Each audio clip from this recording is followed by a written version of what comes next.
হ্যাঁ, তো সৌরভ নায়ক এখানে ডিরেকশানে ছিল। সৌরভ নায়ক আমাদের সাথে বিভিন্ন এক্সপিরিয়েন্স আর্টিস্টরা, বিশেষ করে ওমজি আছেন সবথেকে অনেক এক্সপিরিয়েন্স আর্টিস্ট, সুপর্ণা আছে, প্রচুর কাজ করেছে, উপাসক আছে। তো কেমন লাগলো ওদেরকে নিয়ে কাজ করে? আর মিনময়ও আসছে। মিনময় আসছে, কিন্তু আমার প্রথমে না, আমি এটা ওমজি আমার খুব ভালো পরিচিত, আমাকে খুব ভালোবাসে ওমজি, আর অনেক কাজ করেছে, খুব ভালোবাসি আমাকে, আমিও ভালোবাসি আমার ওমজিকে নিয়ে কাজ করেছে। এতে উপাসক তো আছেই, আর সুবর্ণা প্রথমবার কাজ করলো আমার প্রোডাকশনে। তো কেমন লাগলো সুবর্ণা আমার সাথে এই প্রোডাকশনে কাজ করে? খুব ভালো।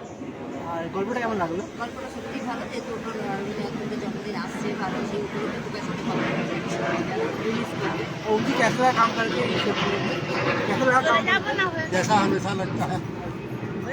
হ্যাঁ হ্যাঁ হ্যাঁ अच्छा मजा হ্যাঁ হ্যাঁ হ্যাঁ হ্যাঁ, হ্যাঁ। মানে রবীন্দ্রনাথ দেওর के बारे में आपको আপনি এখানে থাকেন তো আমি করে নেব।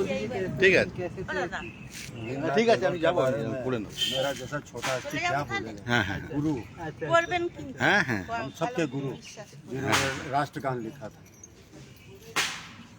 Thank you thank you thank you. উপাসক কিছু বলবি, মানে কেমন লাগলো কাজ করে এই গল্পতে? আমি তো আগেও বলবো, এখনো বলবো, সৌরভের সাথে কাজ করতে আমার খুবই ভালো লাগে।